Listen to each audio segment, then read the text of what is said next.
Man to man is so unjust. You don't know who to trust. Your worst enemy could be your best friend, and your best friend, your worst enemy. Some will eat and drink with you, then behind they susu on you. Only a friend knows your secrets, so only he can reveal it. And who the cap fit, let them wear it. Who the cap fit, fit, fit, fit, fit. Yeah, Mellow Marlo back again. Hello world, how you all doing? I know everybody doing good. Could be better, but we hanging in there. I decided to make this video and do my best to reach out to the higher ups. All right, the people, I should say, the individuals that are responsible for running the country. All right, President Trump and your cabinet. This one is for you. Now, before I go any further with this video, I would like to express my deepest serenity. I'm sorry for your loss. Okay? Um, I'm referring to Mr. Charlie Kirk. I'm very sorry for your loss. It's imperative that you know that. I haven't been really following up on the story, or I'm not really, I don't have much access to television right now. I get most of the news on YouTube. All right. And I don't know much about the situation, but I have an idea as to what you're experiencing. I myself, I lost my grandmother on my father's side in December, and I believe it was February. I believe I lost an aunt on my mother's side. So I have an idea as to what you're going through. Okay. Uh, Moving forward, one of the reasons I decided to do this video and reach out to you is simply because of the things that I have been experiencing within my life.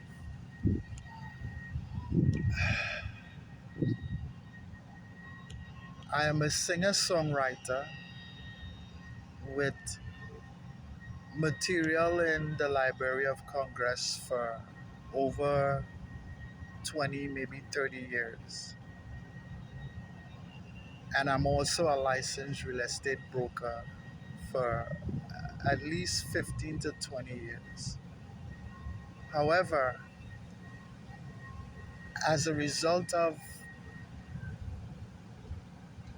my real estate and my music is concerned, I'm unable to really practice real estate or promote and produce my music Uh, Growing up in New York City, I began writing music, or I should say, love songs, when I was a teenager. I came into the country when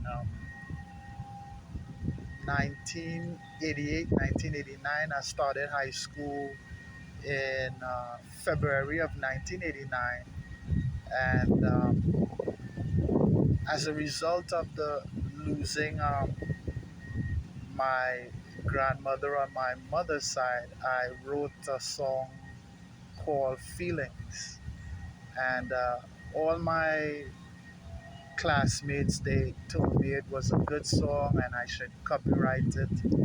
So I sent it out to the Library of Congress, and I also did what you call poor man's copyright.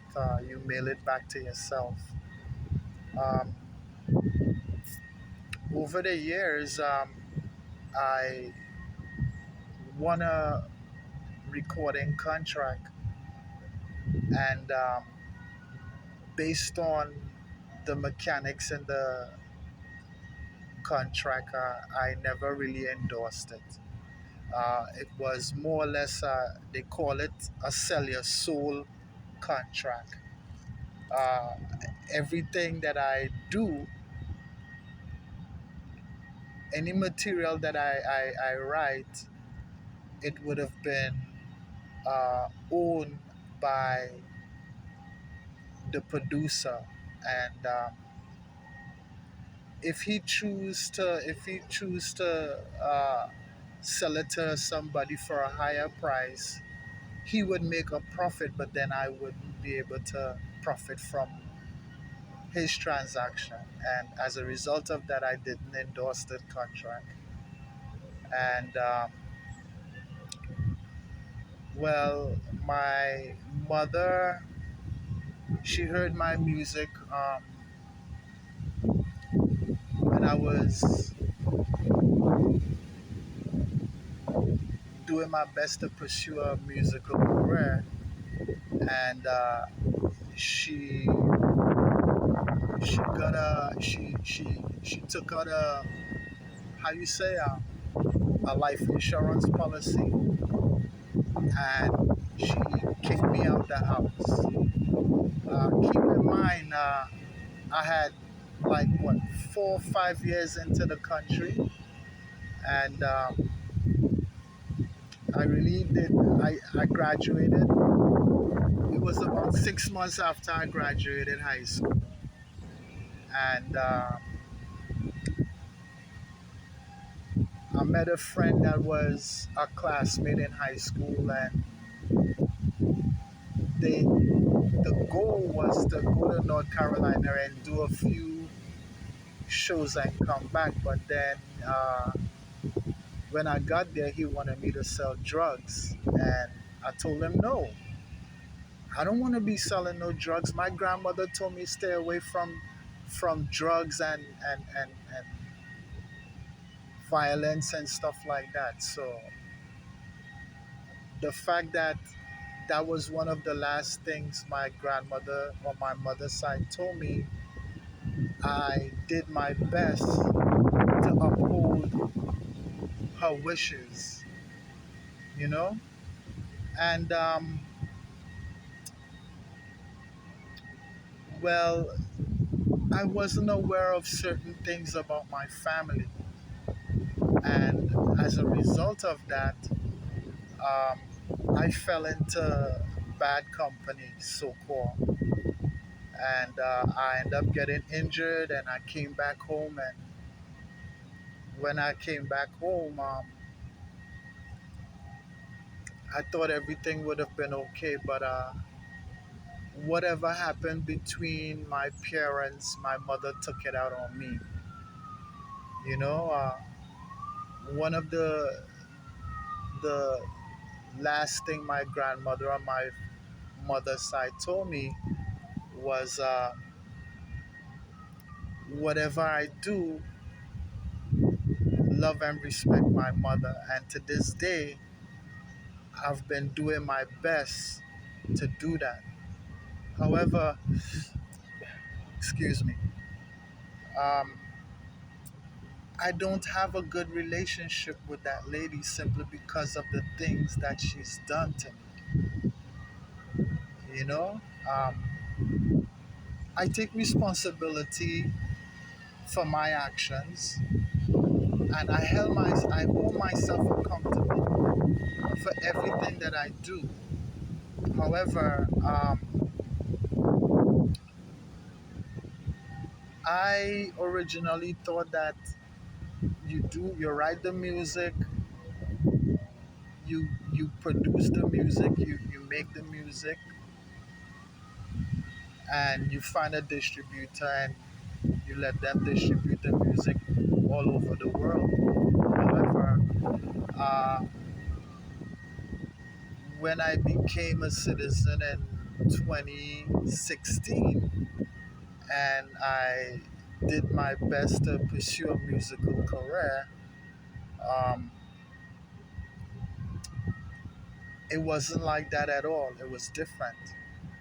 Um, I've been a, I am a survivor of the Sandy storm. I actually lost everything, and at that time, I started working with a nonprofit organization as a direct care counselor, assisting adults with learning disability. And I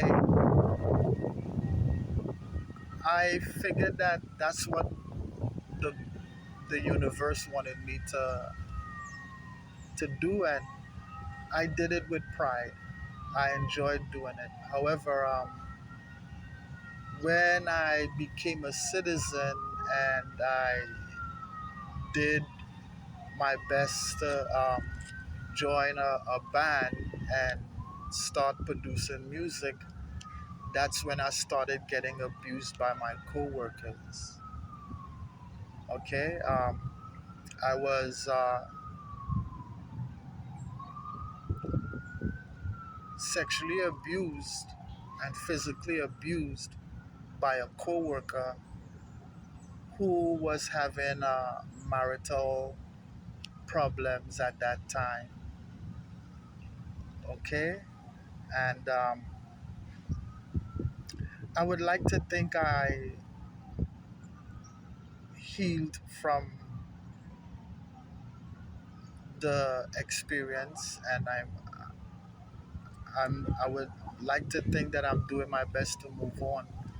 However, as a result of the fact that that particular co-worker actually helped me get the apartment that I was living in at that time, uh,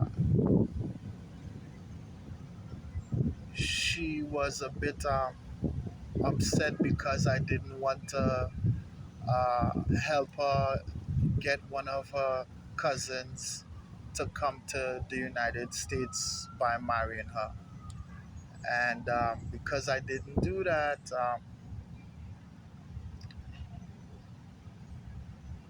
you know,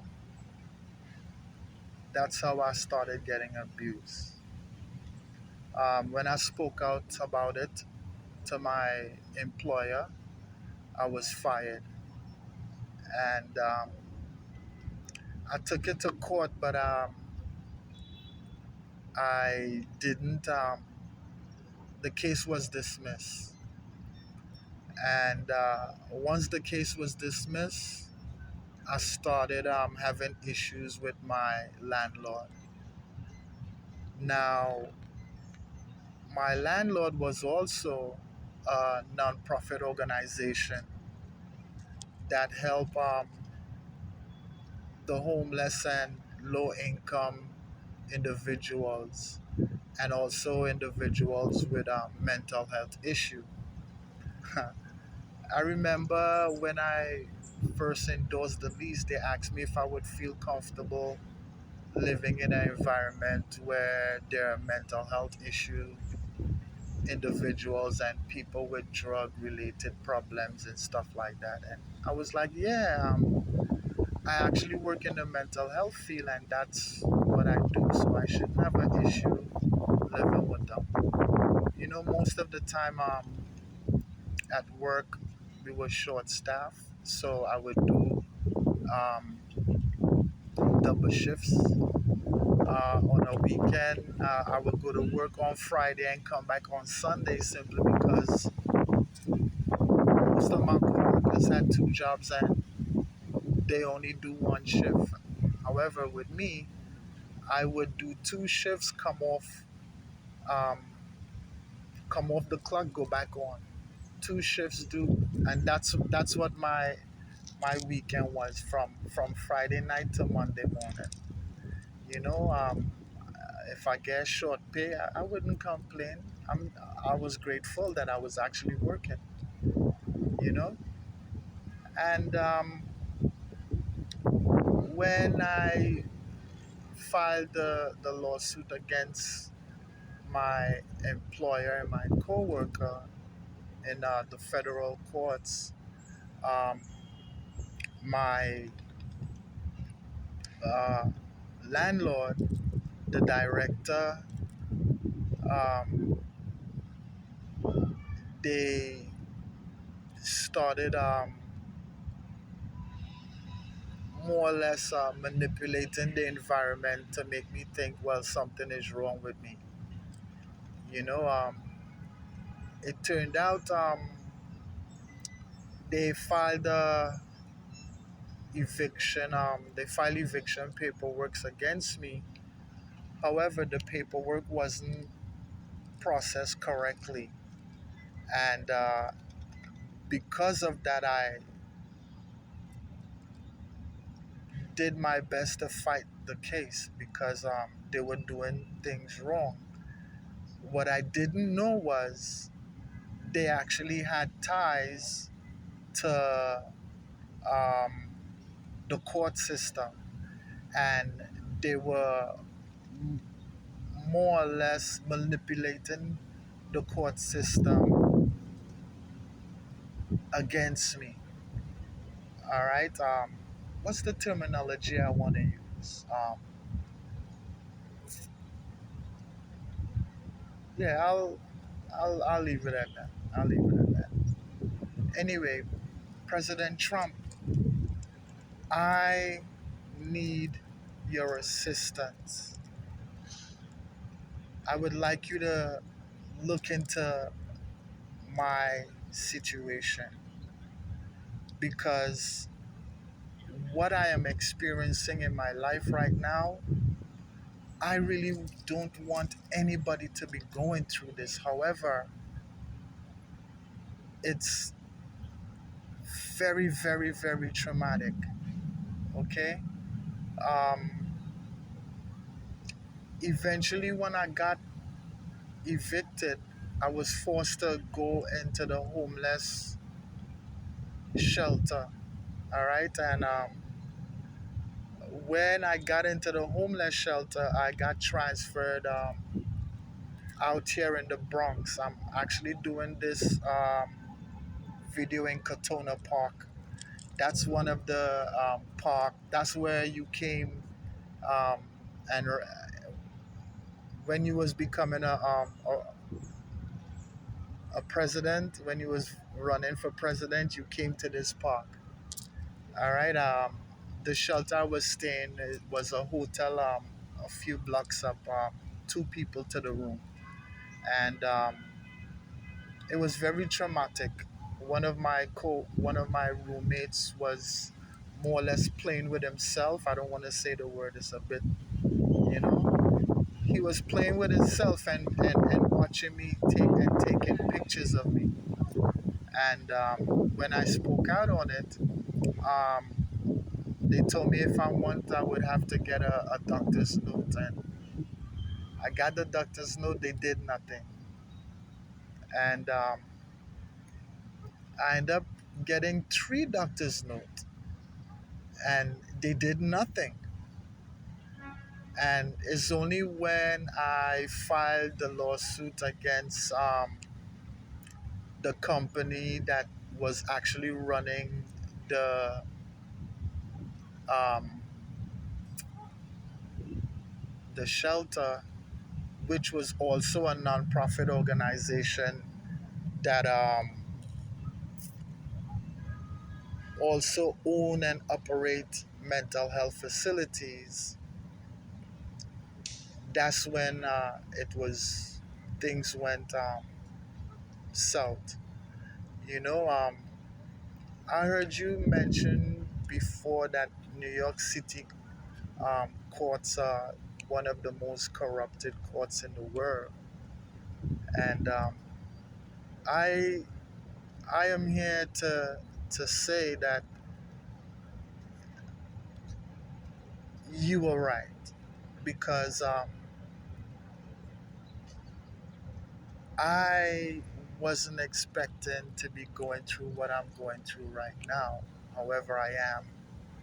Um, I took the case all the way to the Supreme Court, and after the case was dismissed, the same paperwork that the director of the shelter didn't submit, I actually took it to the ombudsman office, and within 24 hours, I was transferred to another location in Brooklyn.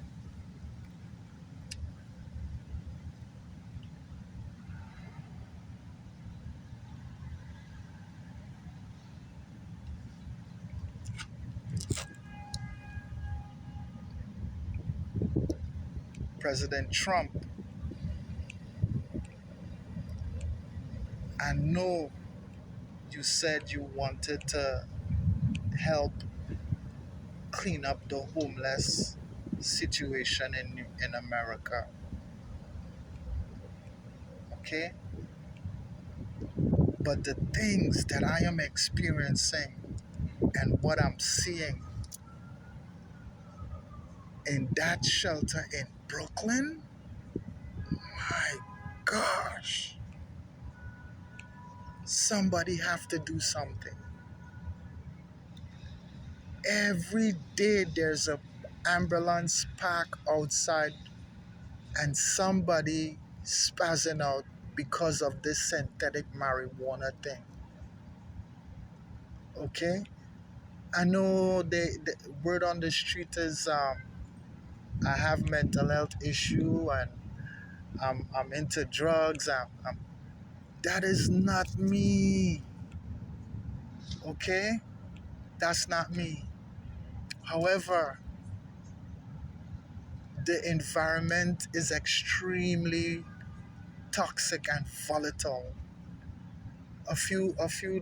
What was it last week? Somebody got stabbed. I literally called 911 for it, you know? And it's not healthy. And I'm appealing to you to look into the situation. All right. Was it last week or 2 weeks ago? I saw you took up some. You saw. You showed some pictures of a young lady from Ukraine who was uh, who got killed. Excuse my French. By I don't know who the person was or what they. I don't know much about it, but I saw the video, and that's one of the reasons why I'm reaching out to you right now. Okay, because I would like to do my best to be a better person. However, the situation that I'm in right now and what I'm experiencing, it makes it difficult. Uh, these nonprofit organizations, they're using the system, they're manipulating the system to hurt people, and it's not right. Okay? I think it's imperative that you know that. All right. Um, it's almost 25 minutes on this thing. I would really appreciate it if you look into my situation. I don't have a good relationship with my family, and that's okay. Uh, I did my best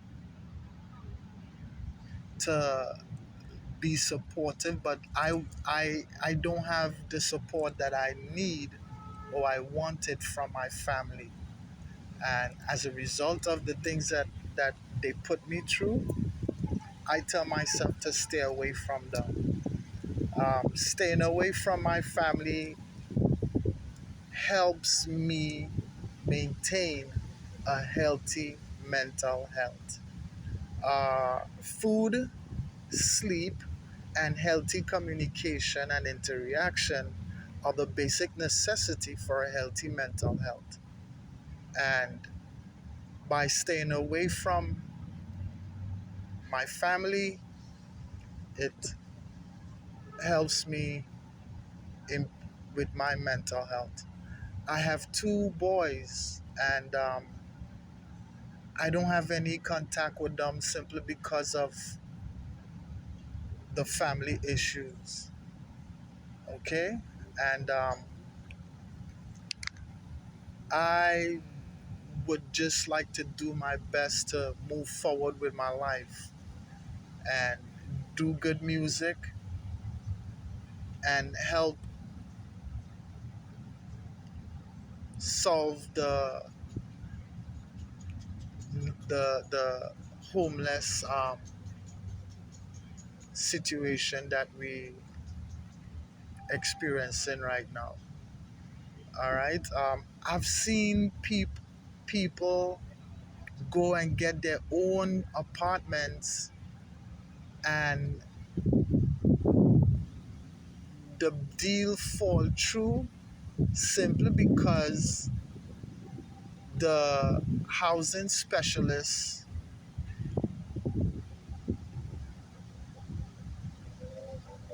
isn't doing what they're supposed to do. Um, they're not filling in, they're not submitting the paperwork that needs to be submitted so that the brokers and the landlords could get compensated on time. And as a result of that, they end up losing their apartment, and then they have to do their best to go look for another apartment to go through the whole thing again. You know, it's very sad, and I would really appreciate it if you would look into my situation so that I can help others as well. All right, hurt people. I am aware of that. However, I I am hurt, but that doesn't mean to say that I should hurt other people. Okay? Um, I learned how to heal from my hurt. And because I learned how to heal from my hurt, it would be nice if I could do my best to help other people heal from their hurt. All right? Yeah. Uh, Going into almost 30 minutes. Um, again, accept my sympathy for your loss, and I would like you to do your best to look into the situation that I'm in, because they keep telling me to go, I need to apply for public assistance, and when I do apply for public assistance, I'm getting denied. Then when I get denied, I have to wait. But then by waiting, I'm not getting anything accomplished, and that in itself is preventing me from moving forward with my life. All right. I have another announcement coming soon, but I have to do my due diligence. I have to do some research on it first, and I think everybody would like it. Um, my first, I did the psychoacoustic song feelings, and for those who got it, thank you very much. All right. Again, like, share, and subscribe, and thank you very much for everything. All right.